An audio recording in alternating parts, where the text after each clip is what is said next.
Right. 22 September 2024. And today I've got a very interesting episode. And this is because we've got guns, shooting, running, and assassinations, and soldiers, and coups. This is amazing. If it was a movie, it would be a blockbuster. So the movie that is being written in Zimbabwe, I told you that most directors would tell you if you bring that script, could go away. That script is too much. It's not real, and you lack imagination, and people won't believe what's going on. So this is what is happening in Zimbabwe. It's a drama, and it's a drama happening in Zimbabwe. It's happening within the military. It's happening within ZANU-PF, and we're going to see it all taking place in public. As I've said to you, the next 5 weeks are critical, and this forms part of the 2 months that I gave you as the most important period in Zimbabwe. So what has happened is a top general or a top war veteran, very outspoken, and the man that says he is the most trained person in Zimbabwe, has survived an assassination attempt and was saved by quick thinking and also his training. So this is in the newspapers. It's been featured this whole week. And this war veteran was recently interviewed by Blessed Mushanga, and he is Comrade Bombshell. He's called Comrade Bombshell. He's the man that sponsored the coup in Zimbabwe. He paid most of the funds that was used, and he met the generals ahead of the coup. According to his interview with Blessed Mushanga, he is the one who made sure that the soldiers that were involved in the coup were paid. And there are other people who were involved in planning the coup. He recently said he wants Mnangagwa to dissolve his whole parliament, his whole cabinet, and to remove all ministers and replace them with war veterans. So Comrade Bombshell, last week on the 12th, was accosted by 2 cars, a BMW X3 and a Prado, which had more than 10 men. So the operation involved more than 10 men. As he was driving with his driver and bodyguard, the 2 vehicles came and sandwiched him, one on the front, one on the back, and it was only his quick thinking and what he said he's the most trained person. He says in the whole of Zimbabwe, there is no one who can harm him because he knows how to get out of situations. So the 2 cars came and 2 men came out and shot at him with their guns. However, he managed to get out, and the people who were trying to kill him, 3 of them were caught. I do not know who caught them, but they were caught and they have appeared in court. So we're going to understand more what happened, who is behind the attempt to assassinate Comrade Bombshell. And also, we now know that there is a hit squad in Harare. Most of the guys are still out. A hit squad of about 10 people that is taking out the generals. So you can clearly see that those generals are not dying by themselves. Someone is taking them out. And we have a number right now who are in court. So there's Ronald Mpopoma, 38, Trevor Chiguma, 40, and Fungai Razawu, who is 58. I think I saw a Chigumba. So a Chigumba, it's Trevor Chigumba. I hope it's not Priscilla's brother who is part of this assassination. So as I said, they tried to assassinate him on the 12th, and he managed to get out of this sticky situation. That is Comrade Bombshell, who says he's the most trained person in Zimbabwe and is one of the most powerful war veterans, having funded the coup. He says from his own pocket, and he says he is a big rival of Tagwirei. He does not believe that Tagwirei should be getting all the benefits he's getting. He believes that Mnangagwa is surrounding himself with the wrong people.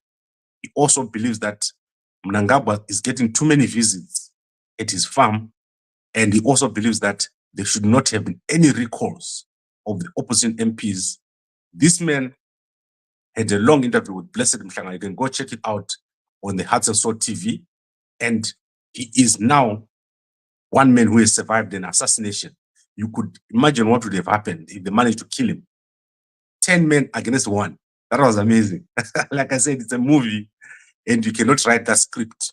You cannot write a script where a man and his 2 bodyguards got away from all these guys. I'm sure there was a lot of shooting from their side also, and these guys were not ready for what Comrade Bombshell did to them before he escaped. So amazing stuff. An assassination attempt caught for the first time. The guys failed to assassinate Comrade Bombshell. Let's see what happens with this situation. But as I said to you, the next 5 weeks are critical. We're going to see a drama, and a few people are going to die. Not a few, maybe a few more people are going to die. There is going to be some deaths, and we almost saw another one. This was going to be a death just before Mutapa's birthday. It was going to happen, and we're going to be burying someone right now, maybe probably saying it's an accident or something of that nature. So I don't want to cover a lot today. Let me cover a few more stories, maybe 4 or 5 more stories. Normally, I like to cover 20 stories, but I see that most of my newspapers have not published. So I'm going to cover what is in the standard newspaper. So in the standard newspaper, there is a massive story, and this is Mnangagwa. Mnangagwa has fired his bodyguards. So his top bodyguards, Mnangagwa has fired them. Specifically, he has fired one bodyguard called Colonel Tera. And I do not have the full name of this colonel, and the standard newspaper don't have a full name. However, when I was searching, I found out that there was a colonel or an officer called Barnabas Simbarashe Tera. So I'm not sure if he's the one. So what the newspaper is saying is that Mnangagwa is going to be firing many people around him after the accident where the helicopter crashed. So he has started by firing Tera, and I do not know who this Tera is. I do not know what he does in Mnangagwa's team, and that man has been fired. Mnangagwa is also not gone to the United Nations, and this is all to do with the security fears. He does not know who is trying to get him out, who is trying to take him out, and what else they're planning. So Mnangagwa said to be changing his security team. I covered a little bit of that last night. So now we have a bit more detail. Mnangagwa has fired one top bodyguard called Tera, and he's expected to dismiss a lot more of his bodyguards. You know that Mnangagwa's security is handled by his son, Sean, who is also part of his inner security. So when he does these movements, it's obviously to replace them with family members. So most of Mnangagwa's security, which you see in public, is members of the family. The guy that you see behind Mnangagwa is a young brother of Mnangagwa. He's always there most of the time. But if you look on the left of that young man, you see that they've added another guy this week, and that is a new guy that they've added. So I do not know what is the meaning of that, but it's happening. It's happening like a drama in front of our eyes. However, I don't think a bodyguard is going to save Mnangagwa. I think the thing that is going to happen whether the bodyguard is there or not. So whoever gets taken out, they'll be taken out with their own bodyguards. Normally what happens when I'm down here in SA, I used to be an auditor. So I used to go to rural KZN, and the guys there, the powerful guys, they move around with bodyguards. So you see a guy with 10 bodyguards or 20 bodyguards, very common. But then what happened is when someone wants to take you out and you've got 20 bodyguards, they'll come with 50 guys and then you'll be taken out. So I hope that this doesn't happen to Mutapa over there in Zimbabwe. That would be strange. Now let's go to other stories. I want to look at a very interesting story that is taking place. And this is amazing. This is going to be something unbelievable. And that is the government of Zimbabwe has allowed the Bulawayo City Council to expand its boundaries for 40 kilometers. This means that Esigodini, Ndabazunduna, Cholocho, Solusi, and many other areas, Matobo, Umguza, they are now going to be part of Bulawayo. So Bulawayo is going to be able to collect taxes and revenue, and this is all going to be part of Bulawayo. You're going to see it very, very soon. It's been gazetted, and it's amazing. I think Bulawayo is going to do very, very well. And let's see what happens here. I think high-speed rail is going to be a requirement, and Bulawayo has got a problem. They don't have enough people. So it's very difficult to have a metro in Bulawayo. So what they used to do was, as the train was passing from Harare, it would pick up people and bring them into town. But Bulawayo has expanded so much, and it's now a circle. It used to be a line. Now it's a circle. So let's see how they fix the service issues in Bulawayo with such a sparse population. So there's going to be a massive change in Bulawayo coming forward, all the way to Esgodini. My former school of Mzingwane was right there in Esgodini. It's going to be part of Bulawayo now. And this has been approved and has been gazetted. So check that out. It's coming very, very soon. Then let's go to another story, interesting story from Bulawayo. Dr. Prosper Mpofu. More details have emerged on this young man, the fake and bogus doctor from Bulawayo. This man has apparently been a fake doctor at Mpilo Hospital, but it turns out he was also a fake doctor at UBH, or the United Bulawayo Hospitals. And surprise, surprise, the young man had an office. It means someone had given him an office. And what he would do is that he would go to the outpatients department and pull out patients from there, take them to his office and treat them, then he'll get paid. And he would not give the results, the receipts, to these patients. But he's been doing this for 2 years. He would spend a few months at UBH, then he would go and spend a few months at Mpilo Hospital. And it's the doctor there, the chief doctors at both hospitals, have said they did not know that he was fake, because there's no way of telling if a doctor is fake or real, because there are no ways of identifying the doctors, and there are many other doctors in quotation marks of this nature. And Prosper Mpofu's real name is strange. You see, it's called Prosper Taurai Vaone. So he was using a fake name called Prosper Mpofu, whereas he's actually a guy who's got another brother, a twin brother, who is actually in Harare. So if you go to Harare, there is a guy who looks exactly the same, except for the muscles.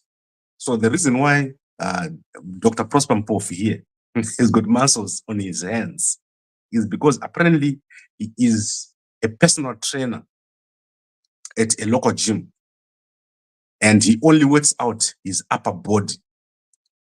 So they said he was known at the gym for working out his upper body, and he has been removed from Barberton Gym and Dynamic Gym for some illegal activities, like selling those drugs that young guys are using to gain muscles in the Bulawayo.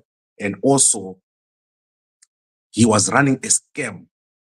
So he was running a scam with a certain young lady, where they would go and the young lady would pick up men on the street.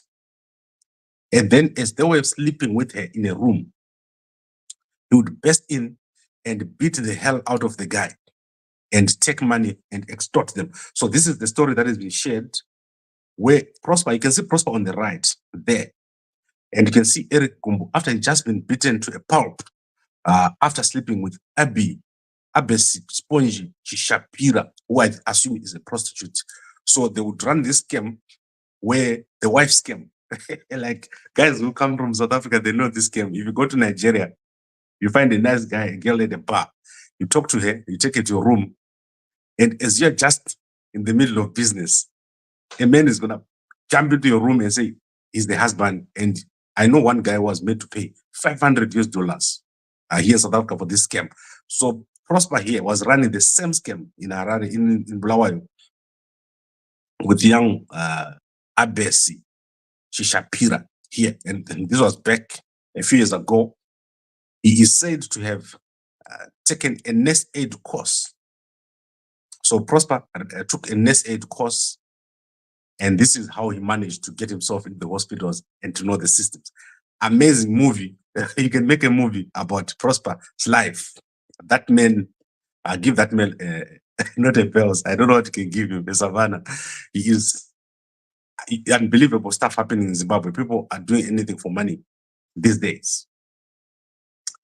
So I hope that you understand what's happening. Prosper Mpofu is not Prosper Mpofu. He's not a doctor. He's someone who is a personal trainer. He's known for being a personal trainer in Bulawayo.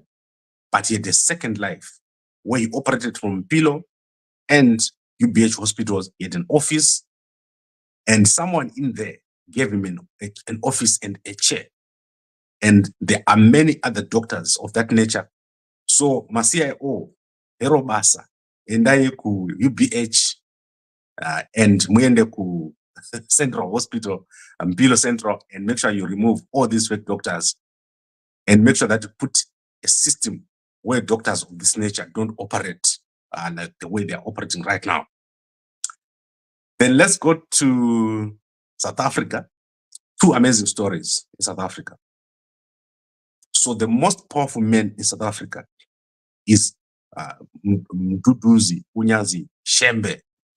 So this man is the leader of the most powerful church in South Africa. When you approach him, you remove your shoes. You saw the vice president of South Africa doing the same last week. And what has happened is that the University of South Africa attempted to give this man a doctorate. And they sent an email to notify him of their intention to give him a PhD. And this was considered to be a disrespect. Mduduzi or Ushembe, he is a very powerful man. You do not approach him through an email, and it's known that you do not approach him through an email. So he has rejected the offer for the PhD. And the word Unyazi means lightning. And you know what that means. You need to approach this man with care. Otherwise, lightning will strike. And lightning does not strike twice in the same place. So this is what has happened over there in South Africa. Then let's go to the South African situation with immigrants. And this is terrible.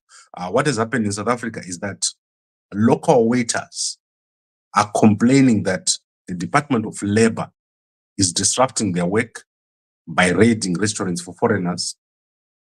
They are saying that this is closing restaurants, and they are now unable to meet their targets or their monthly budgets because so many raids have taken place. Last week, the department raided 2,163 restaurants. Of these, 750 were in Gauteng and 809 were in Western Cape. After raiding this establishment, 72% were found to be non-compliant, and that is in Gauteng, and 42% were found to be non-compliant in Western Cape. What the employers have done is that last week, they told all employees who are Zimbabweans not to come to work. So this Department of Labor has found nothing. As I said to you, this is chasing, dog chasing tail. They need to sort out the situation, not through raids, but through formal immigration. So what I would do if I was these guys is I'll first register everyone. Then I'll say this one must not be here. This one must be there. But the Department of Labor just doesn't raid for illegal immigrants. They found out that 600 Zimbabwean waiters have no basic salary, are being exploited. 25 of them were found to be undocumented and did not have contracts. So you're looking here at the chief person there who is in charge of compliance in the Department of Labor of South Africa. She's been leading this effort across the country. And ever since the beginning of the year, they've done 310,000 raids. And still, you have Zimbabweans, still you've got non-compliance. This is not a compliance issue. This is a culture issue. In South Africa, they've got a culture of wanting cheap labor. So they don't want to pay. And if you were to introduce proper rules and laws in South African restaurants, it means you start eating food that costs a proper amount. There is no way that you can go to a restaurant overseas and pay $20. Here in South Africa, if you go out with your whole family with $20, you owe it. And that is because they've got cheap labor. If you go to Zimbabwe and you take your whole family, you need $100 because food costs a proper amount. Over there, if I was in the United States and I'm moving around, it cost me $45 just by myself, just to have a small meal. And in Europe, it's worse. Europe is the most expensive place for you to go out and dine. I think on average, 80 euros for me when I go out and dine, and there's a waiter, and the waiter needs 15%, 20% a tip. However, in South Africa, it's not like that. It's very cheap. And the Zimbabweans are making it cheap for the South Africans. The local waiters are the ones who are resisting this move to remove the Zimbabweans. And the way there's a closure of these restaurants taking place. It's even worse. If you're going to ask a South African person to become your domestic worker, they would not live in your house. They will not work on weekends. They will not do other jobs for you. And most of them would not even do what the Zimbabwean domestic workers do. So this is not just an immigration issue. You've got a culture issue. South Africa is used, South Africans are used to cheap labor. Do you think someone would be stupid enough to clean those big houses in Sandton or here in Cape Town or at Sea Point or at Morningside in Durban? Come on, guys. This is so unfair what the guys are doing in South Africa. You want to have the domestic worker to clean your huge house. At the same time, you want them to jump the border when they go home, and you want them to have their kids staying over there in Zimbabwe. So someone needs to be serious. And I think we should start with the President Ramaphosa making the rules here. Make the proper rules. Don't do what is happening now, where people start chasing each other around and deporting. That doesn't work. Deporting people is the worst idea ever. You don't have enough people at Home Affairs to change the culture in South Africa. The culture is cheap labor. The culture is wanting to get the cheapest food. The competition is stiff among the restaurants. So don't go and raid Mug and Bean and raid Babel and all those restaurants.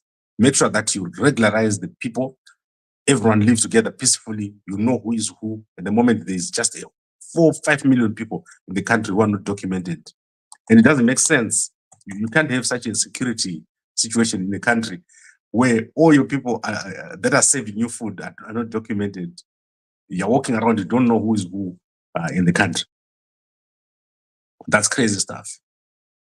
Then let's go to, I've quickly seen that the Sunday Mail was published, but I had to look at the newspaper while I'm with you here because I don't get to see the detail or to have the detail that I want. So there's certain details that I look for in the newspapers that I cannot see when I'm sitting here with you. So what I will do is I'll just give you one story from there, and then we'll take it from there. I'll give you more details tonight when I come back here. And the story I want to give you is this story here. That is the Harare City Council has started to possess or repossess properties of people who are debtors. So 60 debtors recently lost houses, household property, worth thousands of dollars to the Harare City Council in a bid to recover more than ZiG 458 million, about 30 million owed by ratepayers. So you can go check out that story. The Harare City Council has started a process of repossessing properties and property. If you owe the Harare City Council, make sure you pay. And that includes those guys with 10 houses and 10 wives in Harare. Like all those guys within Harare, there were so many wives and all of them have got a mansion. How do you do it? Right, so I think this is the thought I wanted to take from there. Obviously, there's the situation of Dynamos. So let's see what happens to Dynamos. Dynamos is going to be playing at Orapa in Botswana. So that is today, I believe. You can go check it out. Then I want to go to, let's see if Sunday News published. Sunday News newspaper of Zimbabwe is published, and they're leading with the story of the fake doctor, which I just gave you here, Dr. Prosper Mpofu, who was aided by people within the system at Mpilo Hospital and UBH, and currently there are a large number of fake doctors who are there, and they are still operating because there is no way of identifying a doctor who is a real doctor and who is a fake doctor. It's not possible.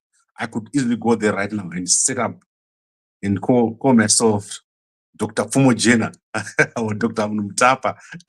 I can do it, and they will not know how to tell.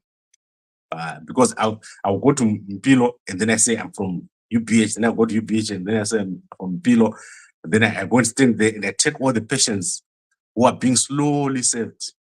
So I'll make sure that my people at reception slowly save so that the other guys can do their job. So it's a scam, and the scam is being ran by the guys at the hospital, the leadership team. One of the guys says he's never seen Dr. Prosper, although he worked there for 2 years.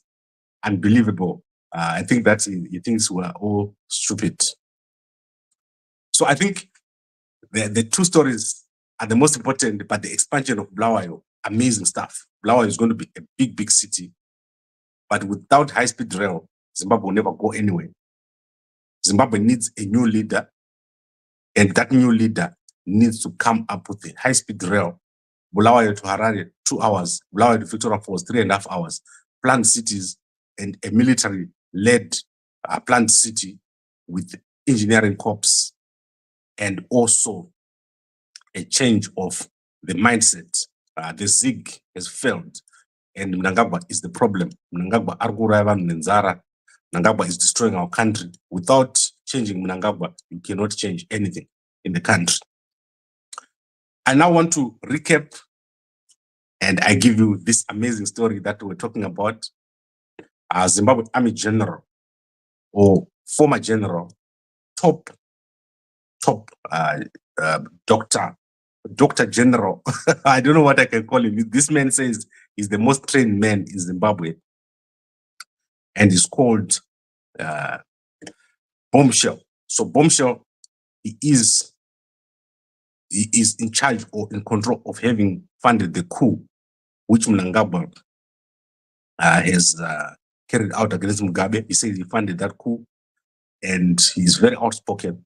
He survived an assassination attempt by more than 10 men.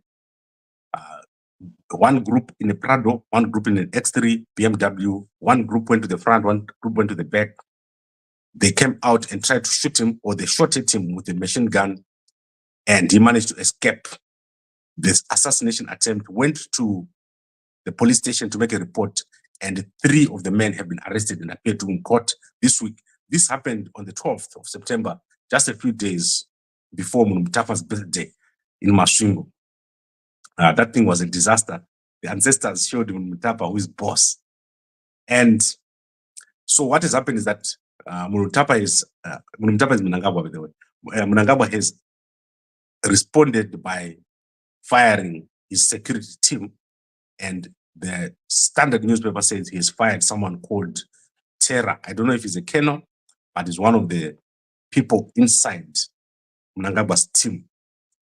So amazing movement taking place. You are going to see a drama.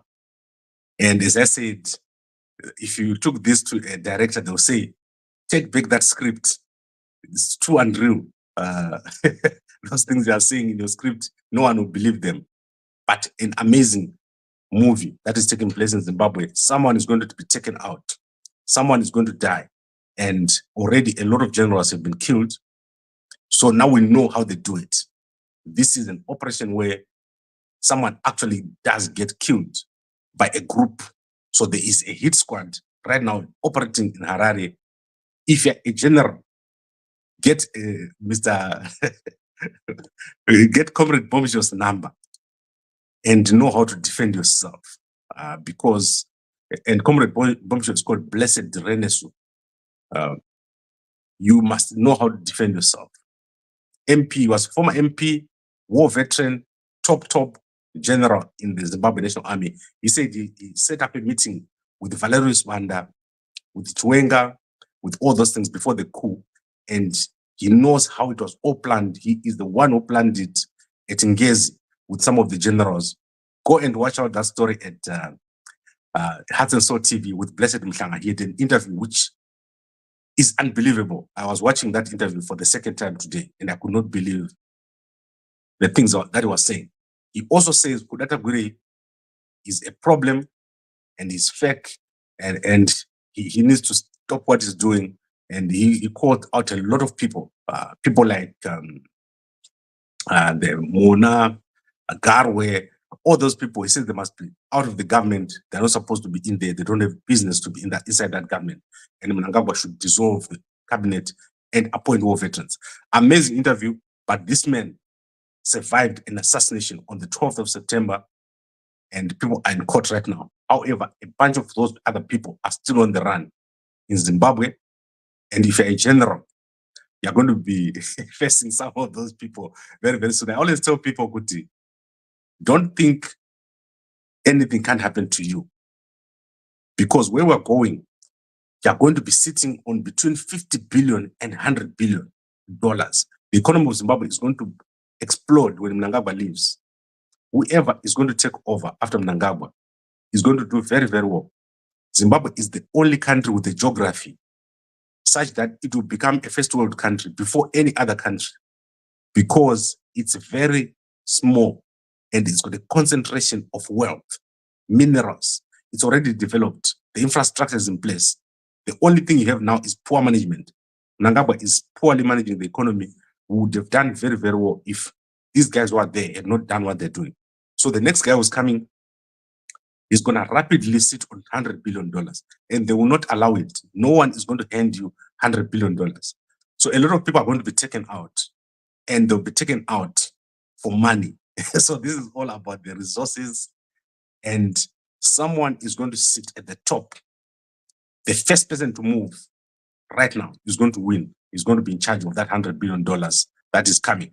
So thank you very much, everyone, for watching. Apologies, I didn't manage to give you details in these other newspapers, but tonight when I come back, 10 minutes past 9, I'll give you details. So let me get a chance to understand what's going on. There is a lot that always happens, and during the day, we'll get that understanding. In South Africa, it's a holiday here on Tuesday. So there is a holiday on Tuesday, which is Heritage Day. So most of us are going to be moving around trying to look at the sites. But I don't know if Zimbabwe is a holiday or not. But here it's a holiday, Heritage Day of South Africa. I'd like to thank all of you for all the support that you're giving us. And Gambakwe Media are doing very, very well. I hope that we'll continue to do this. And as I said, I'm preparing right now to give you guys coverage of the US elections. That is my next objective. If we can cover the US elections, I'll be very, very happy to do that. So I'm still making plans to get that done, and we're going to take some people along if possible.